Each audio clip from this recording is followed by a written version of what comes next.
What's good, people?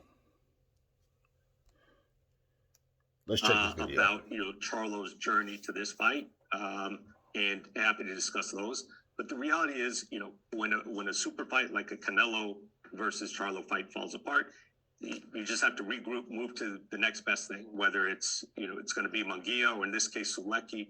Sulecki is a proven contender, a veteran. Only 2 losses to 2 of the best guys in the division, in Danny Jacobs and Billy Joe Saunders. So, this is, I know everybody wanted Canelo Charlo, and, I still want that too. I know Jermall, more than anybody, wants that fight. But this is a really good alternative here, and a quality test there in Houston. Before we move on, let me ask you about Munguia, because it seemed as if then Charlo Munguia was going to happen. Do you think Munguia and his team wanted that fight? I have no doubt that Munguia wants a fight. First of all, I would never question the heart of a fighter, and certainly someone as accomplished as Munguia. But Munguia had a deal. He reached agreement. He had accepted the terms of the fight. So I have no doubt, he negotiated out, accepted it, said, okay, I'm willing to participate in this fight in these terms. So for us, his part was done. He accepted the fight. Things broke down over networks and Munguia's promoters' request that we bring in another platform to collaborate with. We can get into some of the details on that, but the reality, it just didn't make sense. We tried to make some concessions, alternating. We get the fight, and Munguia's network can get the rematch. Ultimately, that never got anywhere, and we weren't able to reach agreement. So we've got to move on and get Jermall the best available fight after that. All right, people. Let me say this. You heard it from Steven Espinoza, okay? What I'm noticing is, hey, fight fans, we can never seem to get an actual, this is what happened in a nutshell and why the fight's not happening. All we ever get is, well, I think it was this, I think it was that, I think it was this. Oh, I'm sure both fighters wanted to fight. Oh, especially this one, but yet the fights don't happen. The fighters themselves only want to come on social media to clown other fighters and talk shit, hold their belts, and sit there and just act like, hey, I'm just chilling. I'm the champ, but I'm not getting any fights. They don't express even being aggravated because they're not getting fights. It's like they're just content with, well, I'm still the champ. So we never know exactly what happened. Now, as far as networks and all of this, look, all of these different platforms that are a part of boxing now, all these different people that come in with deep pockets, it may help the fighters in certain ways at certain times, but overall it's not helping. It's just not helping boxing in general.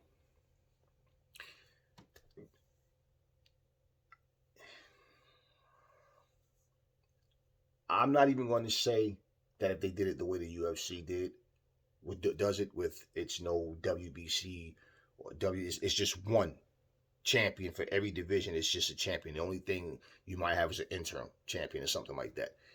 The whole boxing model is different. Okay, UFC came after boxing, but how to eliminate these things from constantly happening, I don't see a cure for it. I mean, we can all have ideas and, logical ideas, like think if they did this, then this would happen. And we can all have that, okay? But for it to actually come into play, I don't know. So here we are. It's March now, 2022, and we're still, excuse my background anyway. I got some work being done in the house, man. I got the plastic up to keep the dust from coming all over the place, and my allergies is bothering me right now. But I wanted to get this video in because if I don't do it now, pretty much I won't. I haven't been here regularly. You guys know, man. I'm out here just living my life, just doing what I have to do. And so let me jump back in here and get some videos out, and I'm gonna get back to it more consistently. But right now, like I said, it's doing a lot of things and preparing for this summer to come, just getting things done.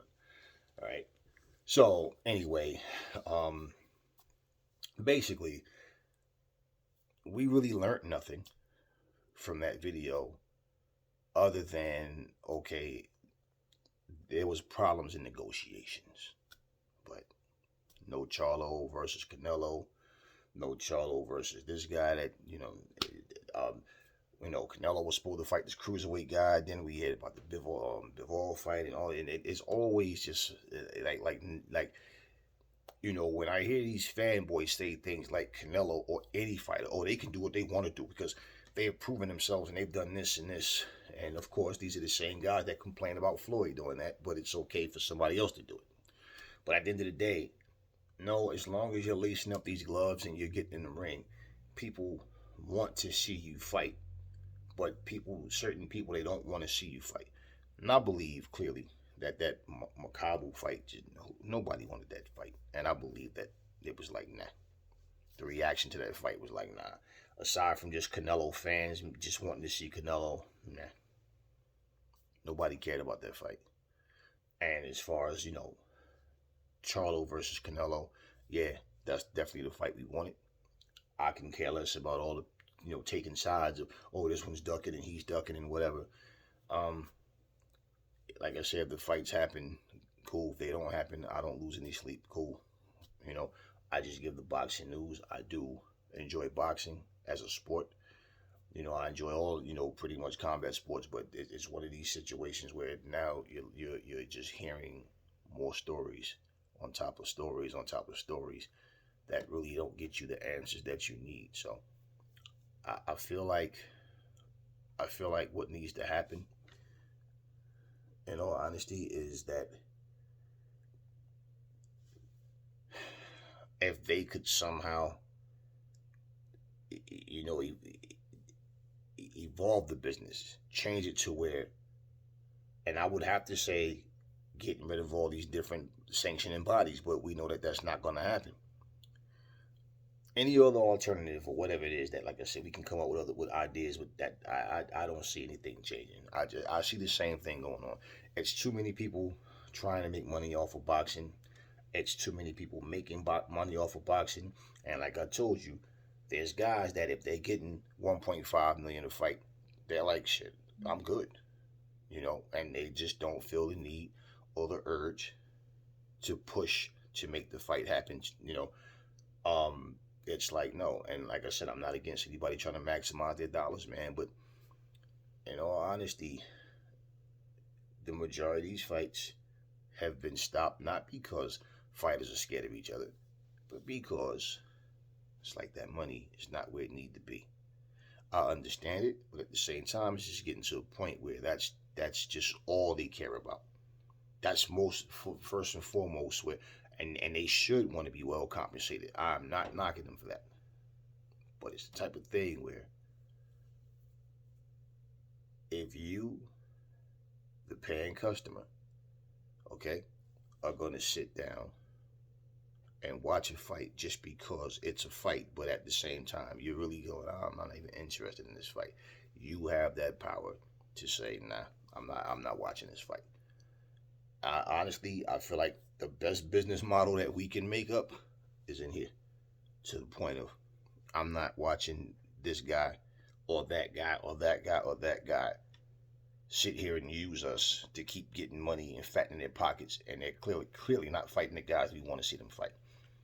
They be forced to have to fight these guys now. Why? Because, hey man, the last pay-per-view bombed. Nobody wanted to see it. Right? They keep trying to fight these guys. Like, you hear this guy that Charlo was going to fight, only has 2 losses. Okay, cool. Danny Jacobs is a good fighter, but Danny Jacobs is no longer what he used to be. Triple G is not what he used to be. And we've seen these guys that you could clearly see in their performances, they're not the same fighters.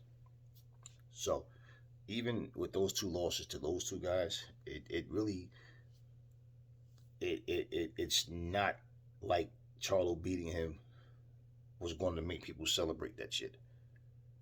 You understand what I'm saying? They're already still saying, oh, he ain't fighting, even though he beat Derevianchenko. They claimed Derevianchenko was going to beat Charlo. But after he beat him, oh, Derevianchenko ain't no champion. He ain't beat nobody.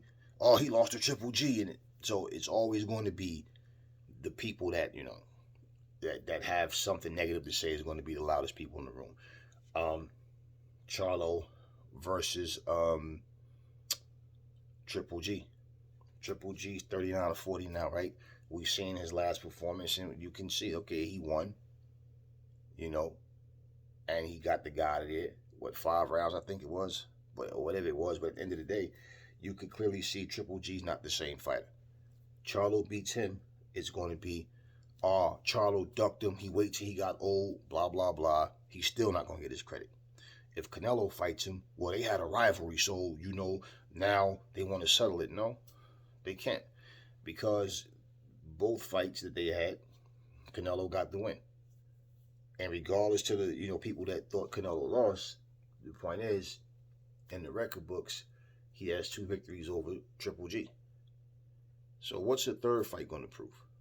Because basically, I think Canelo would really hurt him, like really, really put it on him now, because Triple G is just not the same, and Canelo still maintained the certain level where, he's able to go in there and do some real damage. So, anyway, you guys heard it from Steven Espinoza.